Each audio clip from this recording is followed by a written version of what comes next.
Hey, wait, está caliente. Ah, yeah, there it is. Ahora sí. Hey guys, Alejo, and welcome back to The Morning Drop.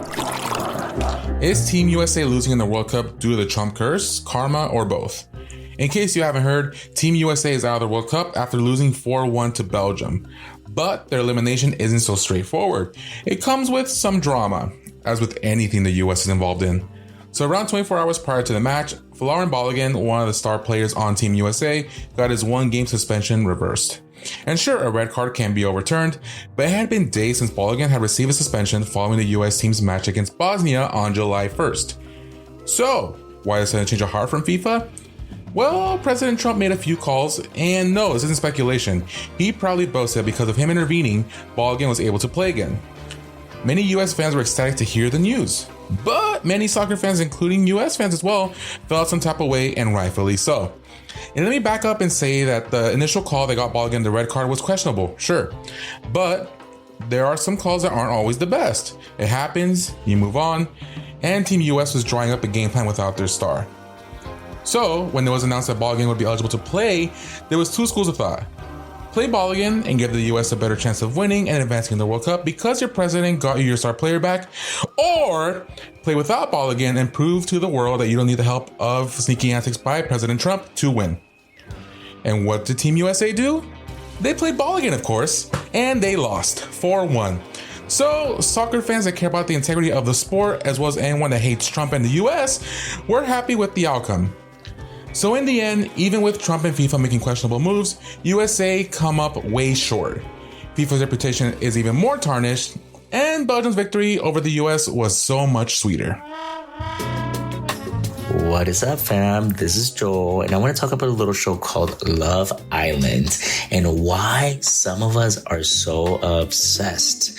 First of all, the numbers are actually insane. Last season, it became Peacock's biggest original series ever with over 18 billion minutes watched. And this season, it got even bigger, growing 74% over last year's premiere. You know, it's just about the drama. Yes, we love Casa Amor. We love the messy recouplings. We love yelling at our TV when someone does something stupid or goes back to their toxic ex. But I think we're obsessed because it's become like a nightly ritual. Also, the fact that the whole season is not premiered all at once. We have to really watch this show in real time. And then we get to talk about it the next day with our coworkers online and just like really look into the lore and connect with people in the water cooler again. And honestly, the finale feels bittersweet. For 6 weeks, we've, followed these strangers and it's somehow become part of our routine. We laugh with them, we cringe with them, we defend them online, we defend them with groups. But, now it's about to be over. And we're about to be left with no late night show to watch. So tell me, are you voting for someone? Which is your favorite couple? And more importantly, what are you going to do now that you're released from your Love Island obsession? Mm-hmm. Buenas. It's Lau. And going off of Joel's story about Love Island, I want to talk about something I've noticed this summer that I can't unsee. Everywhere I look, I have been seeing ads for betting apps like Kalshi and Polymarket. Seeing them during the World Cup, I guess, is kind of expected. Like, sports betting has always been a thing. But when I started seeing them tied to Love Island results, that's when I thought, wait, what's going on here? So for anyone who doesn't know, prediction markets let people trade on whether they think real world events will happen. You put money down and you pray that your bet is right. Now, I'm a proud woman in spam, so I know our job is to make marketing feel seamless. And usually I can appreciate a well-executed campaign or advertisement. However, these ads have me feeling a little conflicted.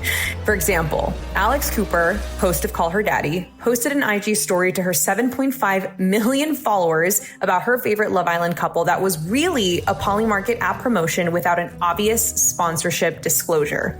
As someone who suffers from an embarrassing amount of FOMO, even I've thought about downloading the apps myself. And if someone who understands how advertising works still feels this pull, then what does that mean for everyone else? So back to Love Island. Since this season premiered, Kalshi has reported a 106% increase in weekly active female users, and those markets have generated more than $52 million in trading volume. But fans aren't happy. I've seen them complaining about these ads and how it might influence the results all over Reddit. So maybe we're just watching a new financial product go mainstream, or maybe we're watching gambling quietly become part of everyday entertainment. What are your thoughts?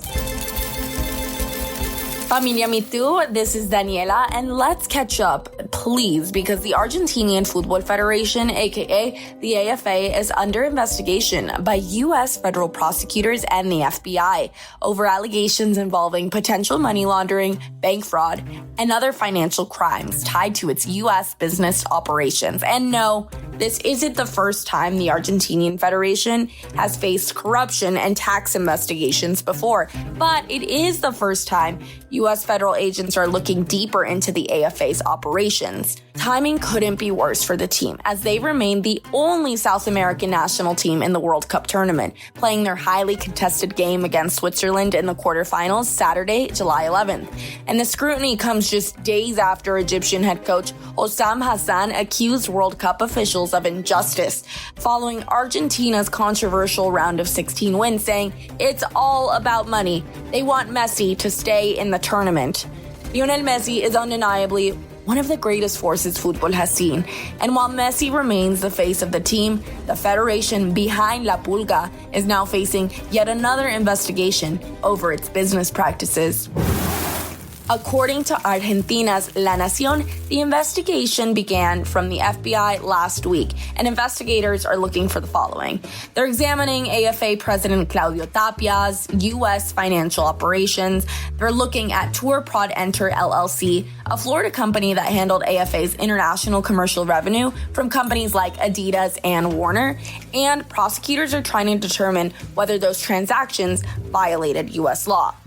AFA President Claudio Tapia was actually once not supposed to be in the U.S. during the tournament because of another legal challenge he faced earlier this year. In February, an Argentine court temporarily barred him from leaving the country as part of a separate tax investigation. Days later, a judge allowed him to travel after he posted a 30 million peso bond, clearing the way for him to attend the World Cup, while that case continues to evolve in Argentina. The U.S. investigation remains still in its very early stages, and no criminal charges have been filed against the AFA or its officials, like Claudio Tapia. But with Argentina still chasing another World Cup title, the federation now finds itself under scrutiny both on and off of the pitch. Football fans, Argentina fans, World Cup fans, what do you think?